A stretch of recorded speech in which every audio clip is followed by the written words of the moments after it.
ಬಿಸಿ ಬಿಸಿಯಾದಂಥ banana ಶೀರ, ಹೆಚ್ಚಾಗಿ ಇದನ್ನು ಮಾಡುವಂಥದ್ದು ಪೂಜೆಗೆ. ಸೊ ಫಸ್ಟ್ ಈಗ ನಮಗೆ ಪ್ರಸಾದ ತಯಾರಿಸೋದನ್ನು ಹೇಳ್ಕೊಡ್ತೀರಾ? ಜ್ಯೂಸಾ? ಪ್ರಸಾದ ಮಾಡಲಿಕ್ಕೆ ಸ್ಟಾರ್ಟ್. ಓಕೆ, ಪ್ರಸಾದಕ್ಕೆ ಯೂಶ್ವಲಿ ಇದು ಮಾಡುವಂಥದ್ದು. ಹೌದು ಹೌದು, ಅದು ಇವತ್ತು ನಾನು ಇಲ್ಲಿ ಮಾಡುವ ಅಂತ. ಓಕೆ, ಸೊ ಇದು ಪ್ರಸಾದ ಅಲ್ಲ. ಪ್ರಸಾದ. ಓಕೆ, ಸ್ಟಾರ್ಟ್ ಮಾಡೋ. ಹಾಂ, ಬಾಣಲೆ ಕೊಡಿ. ತುಪ್ಪ ಹಾಕಿ. ತುಪ್ಪನ? ಹಾಂ, ತುಪ್ಪ ಇದರಲ್ಲಿ ಅರ್ಧ ಉಂಟು ರವಾ. ಅದರ ಪ್ರಮಾಣದಷ್ಟೇ ಹಾಕಿ. ಹೌದು. ಸೊ ಅದನ್ನು ನೋಡುವಾಗ ಒಂದು 3-4 ಚಮಚದಷ್ಟು ಹಾಕಿದರೆ ಸಾಕು ಅಂತ ಅನಿಸ್ತದೆ. ಸೊ ಪ್ರಸಾದ ದೇವರಿಗೆ ಅರ್ಪಣೆ ಆದರೆ ಪ್ರಸಾದ, ಇಲ್ಲದಿದ್ದರೆ ನಮಗೆ ಸೇವಿಸುವಂಥದ್ದು. ಸಾಕಂತಲ್ಲ.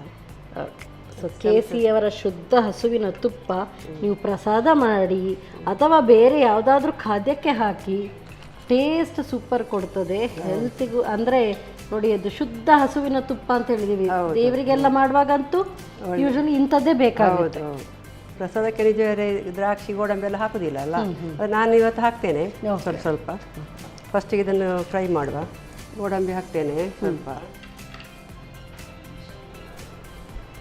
ಸ್ವಲ್ಪ ಫ್ರೈ ಆಗಲಿ ಗೋಡಂಬಿ.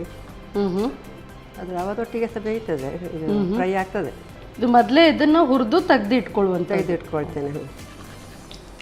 ಸೊ ಇದು ಇನ್ನಿತರ ದಿವಸಕ್ಕೆ ನಾವು ಸೇವಿಸ್ತೀವಿ ಅಂತ ಹೇಳಿದ್ರೆ ಆವಾಗ ಇದು ಬೆಸ್ಟ್. ಇದು ಅಂದರೆ ಪ್ರಸಾದ ಅಂದರೆ ದೇವರಿಗೆ ನಾವು ಪೂಜೆ ಮಾಡಿದಾಗ ಮಾತ್ರ ನೈವೇದ್ಯಕ್ಕೆ ಕೂಡ ಇದನ್ನು ಮಾಡ್ಕೊಳ್ಬೋದು.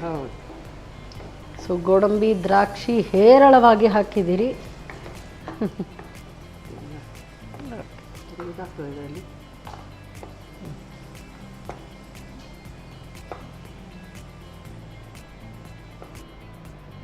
ಹಾಕ್ತೇನೆ ಅರ್ಧ ಕಪ್ ರವೆ.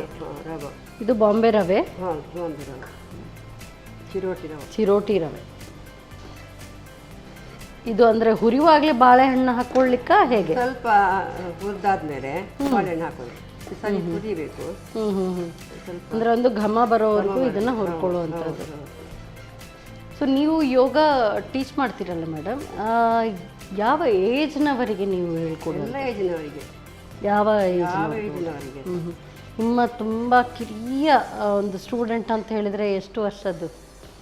ಈಗ ಇದ್ದರು, ಎಷ್ಟು 21 ವರ್ಷದವರಿದ್ದರು, 19 ವರ್ಷದವರಿದ್ದರು. ಈಗ ಮತ್ತೆ ಒಂದು 32 ವರ್ಷದವರು ಅವರೆಲ್ಲ ಫಾರಿನಿಗೆ ಹೋದರು. ಸಣ್ಣ ಸಣ್ಣ ಪ್ರಾಯದವರು ಇದ್ರಲ್ಲ, 19 ಇಯರ್ಸ್ 21 ಇಯರ್ಸ್ ಅವರೆಲ್ಲ ಇಲ್ಲಿ ಕಲಿತು ಅವರದು ಅಲ್ಲಿ ಕಲೀಲಿಕ್ಕೆ ಹೋದರು. ಓಕೆ ಓಕೆ, ಹೈಯರ್ ಸ್ಟಡೀಸಿಗೆ. ಕೆಲವರು ಜರ್ಮನಿಗೆ, ಕೆಲವರು ಲಂಡನಿಗೆ, ಸಣ್ಣವರ್ಸಿದ್ದಾರೆ, ಪ್ರಾಯದವರ್ಸಿದ್ದಾರೆ. 75 ಇಯರ್ಸ್ನವರು ಸಹ ಇದ್ದರು ನನ್ನ ಕ್ಲಾಸಲ್ಲಿ. ಓ, ವೆರಿ ನೈಸ್. ಈಗ ಸಣ್ಣ ಪ್ರಾಯ ಅಂದರೆ ಯಾವ ಏಜ್ನಿಂದ ಮಕ್ಕಳನ್ನು ಈಗ ಯೋಗ ಕ್ಲಾಸಿಗೆ ಹಾಕ್ಬೋದು ಅಂತ? ಅಂದರೆ ಒಂದು ಸ್ಟಾರ್ಟಿಂಗ್ ಒಂದು ಏಜ್ ಅಂತ ಯಾವುದು? 5-6 ವರ್ಷ ಆದರೂ ಆಗಬೇಕಾಗತ್ತೆ. ಮತ್ತೆ ಅವ್ರದ್ದು ಫ್ಲೆಕ್ಸಿಬಲ್ ಆಗ್ತದೆ ಅವ್ರ ಬಾಡಿ. ಇವಾಗ ಸಣ್ಣಂದಲೇ ಮಾಡಿದರೆ, ಚಿಕ್ಕಂದಿನಲ್ಲೇ ಮಾಡಿದರೆ ಫ್ಲೆಕ್ಸಿಬಲ್ ಆಗ್ತದೆ.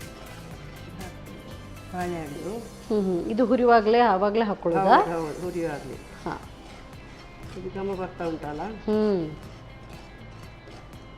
ಬಾಳೆಹಣ್ಣು ಹಾಕ್ತೇನೆ. 2 ಬಾಳೆಹಣ್ಣು ಉಂಟು ಇದರಲ್ಲಿ. ಓಕೆ.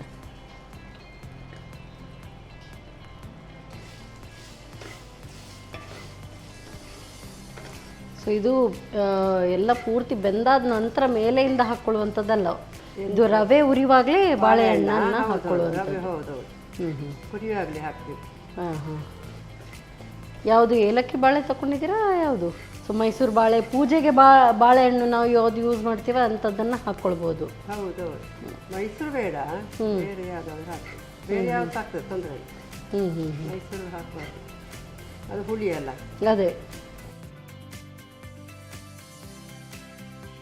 ಈ ಮಕ್ಕಳಿಗೆಲ್ಲ ಕೊಡುವಾಗ ಕೆಲವರಿಗೆ ಅಂದರೆ ಚಿಕ್ಕ ಪ್ರಾಯದ ಮಕ್ಕಳಿಗೆ ಬಾಳೆಹಣ್ಣನ್ನು ಹಾಗೇ ಸ್ವಲ್ಪ ಬಿಸಿ ಮಾಡಿ ಅದನ್ನು ಮ್ಯಾಶ್ ಮಾಡಿ ಎಲ್ಲ ಕೊಡ್ತಾರೆ.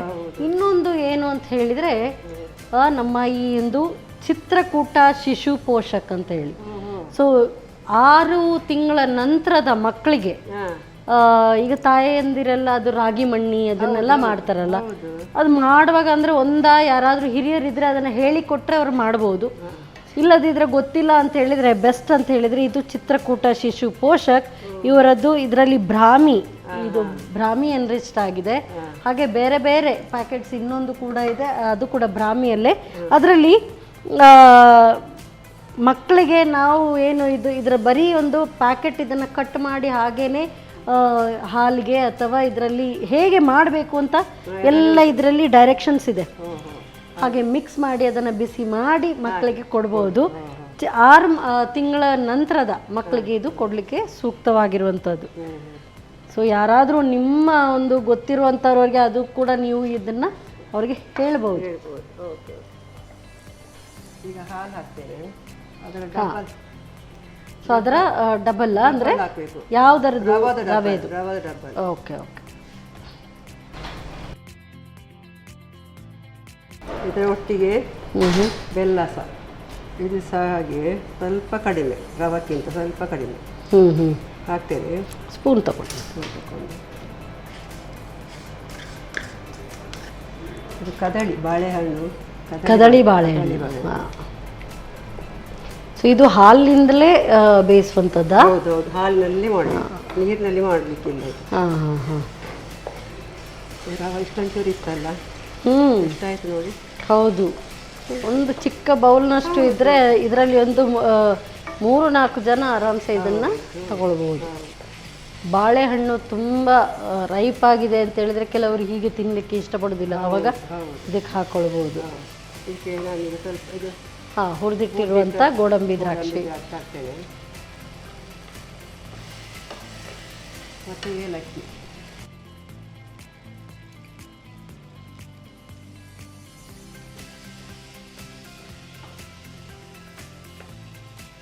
ಸೊ ತುಪ್ಪ ಎಲ್ಲ ಅದಕ್ಕೆ ತುಂಬ ಹಾಕಿದರೆ ಅದು ಒಳ್ಳೆ ತುಂಬ ಸಾಫ್ಟಾಗಿ ಬರುತ್ತೆ. ಈಗ ಹಾಗೆ ಕಾಣ್ತಾ ಇದೆ ಇದು. ಸೊ ಇದು ರೆಡಿನಾ? ರೆಡಿ. ಸೊ ಸರ್ವ್ ಮಾಡೋಣ. ಆಫ್ ಮಾಡ್ತೇನೆ, ತಗೊಳ್ಳಿ. ಸೊ